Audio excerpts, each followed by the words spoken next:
Officials in Slovakia point to media and opposition as Prime Minister Fico remains in hospital.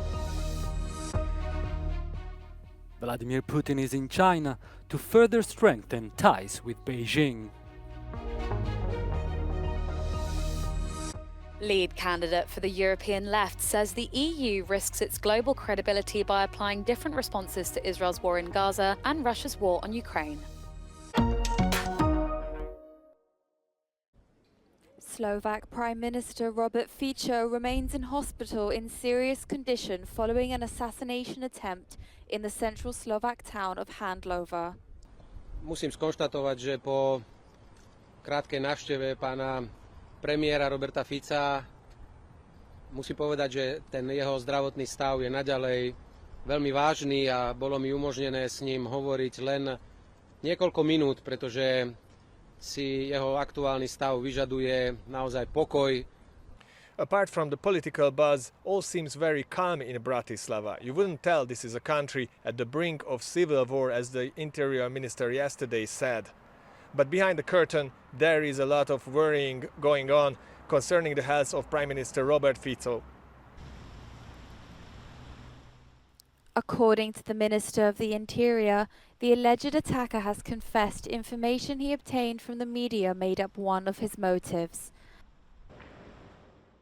The suspect blamed the Prime Minister for various controversial issues in Slovakia, including the abolition of the Special Prosecutor's Office, the cessation of military aid to Ukraine, and Fico's interference in public television. Odkazujem to všetkým, najmä všetkým majstrom sveta za klávesnicou, že budeme konať rázne a nekompromisne. Toto je Outgoing Slovak President Zuzana Kaputova and Peter Pellegrini, winner of the presidential election and ally of Robert Fico, displayed a united front to call for calm. V neposlednom rade chceme vyzvať všetkých k zodpovednému prístupu. Vykročme z blúdneho kruhu nenávisti a vzájomných obviňovaní. To, čo sa včera stalo, bol individuálny čin. Ale napätá atmosféra nenávisti bola naším kolektívnym dielom. President-elect Peter Pellegrini has also called on Slovakian political parties to stop or suspend their campaign for the European elections in order to not fuel more confrontation. The shooting of Slovakia's Prime Minister Robert Fico has sent shock waves across Europe. The country's interior ministry hinted that the attack might have been politically motivated. Investigative journalist Andrej Matišak tells Euronews Serbia that Slovakia's extremely divisive politics has created a breeding ground for violence. The polarization, or even probably the radicalization of at least of some part of Slovak society, is first of all a result of what politicians are doing. We had a parliament election in September, then in March, April, 2 rounds of presidential elections. Now we are in the middle of the campaign before the European Parliament elections. So yes, so constant campaigning, constant political lashing and bashing 24/7 for many, many months, and even before that. Many drew parallels between Wednesday's attack and another episode of violence occurred in Slovakia, the 2018 murder of investigative reporter Jan Kuciak and his fiancée Martina Kušnírova. Let's use this horrible act of violence in somewhat positive way. It would be good to see, I don't know, the politicians from all political party being at one moment being in one room and really saying to the voters, please don't spread the hatred, don't spread the violence, don't spread lies.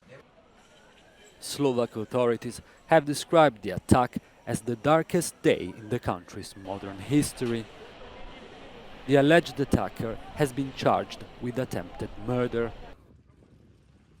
Fico is still in hospital. His condition remains serious, although stable.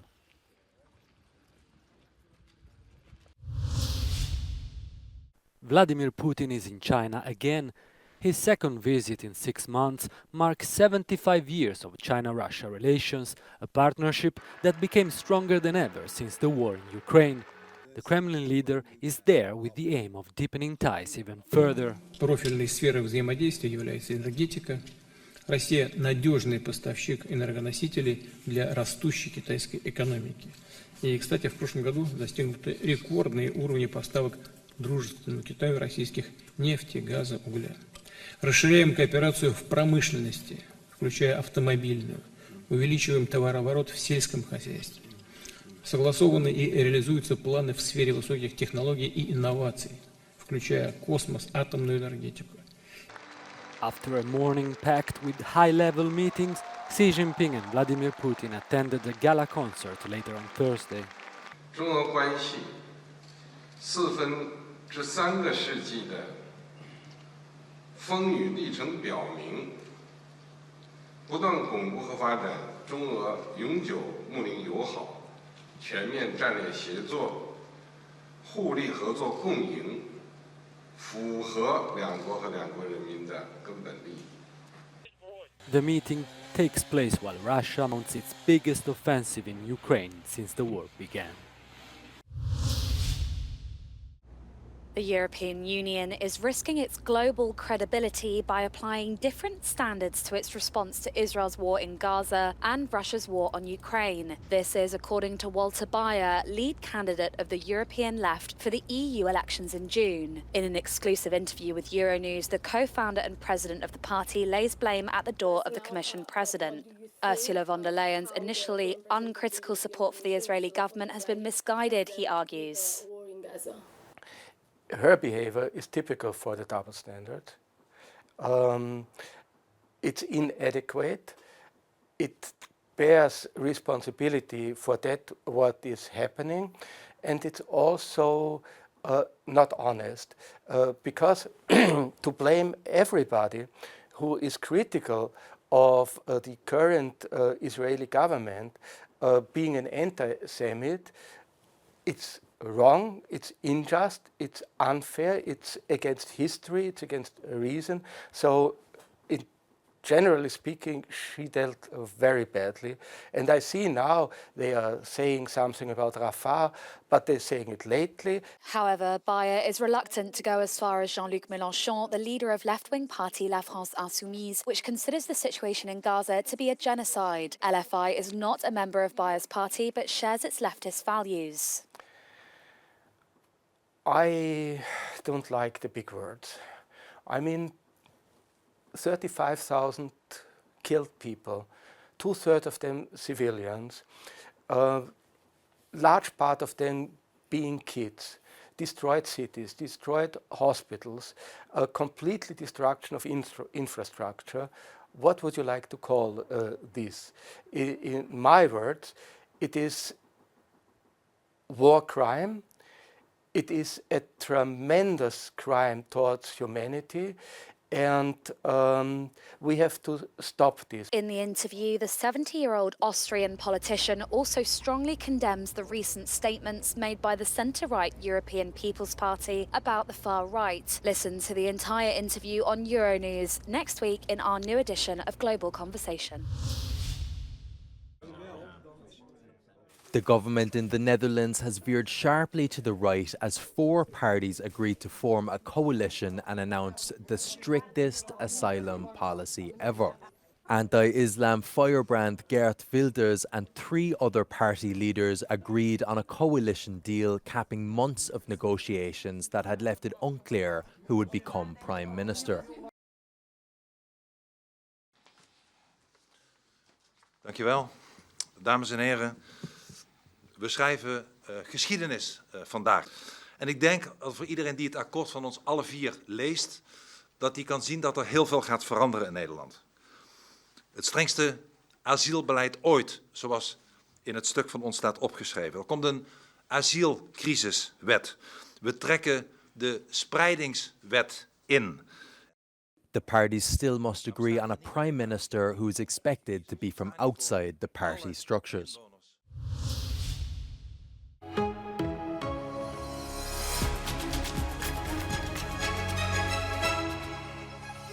Bonjour, je m'appelle Myrto Tripati, je suis la présidente d'une association citoyenne européenne qui s'appelle Voices of Nuclear et dont l'objectif est de faire reconnaître le rôle central du nucléaire dans la transition énergétique.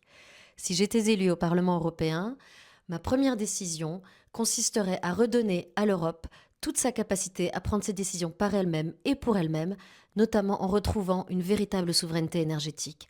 Cette souveraineté énergétique doit passer par le développement de l'énergie nucléaire et de l'hydroélectricité. Ces deux énergies sont massives, pilotables, bas carbone, respectueuses de l'environnement. Elles représentent déjà 70% de notre électricité propre. Il faut aider la France, mais il faut aussi aider l'Allemagne, l'Italie, l'Espagne à retrouver leur industrie nucléaire. Il faut développer les cursus académiques européens. Il faut soutenir, retenir nos chercheurs, développer leurs technologies dans des usines sur le territoire. Ces deux énergies doivent être désignées souveraines et stratégiques.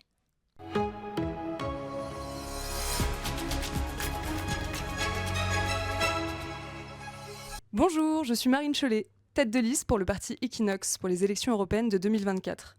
Si nous étions élus au Parlement européen, une des premières mesures que l'on porterait serait la taxation du kérosène à l'échelle européenne. En effet, le kérosène est le seul carburant qui n'est pas taxé depuis la Convention de 1944 à Chicago. Cela crée un biais de concurrence énorme par les autres moyens de transport qui sont, eux, pourtant, pour la plupart décarbonés. Nous voudrions réinvestir cet argent dans le rail et le développement des infrastructures, mais également l'entretien des infrastructures de rail à l'échelle européenne pour que l'on fasse du rail le moyen de transport européen.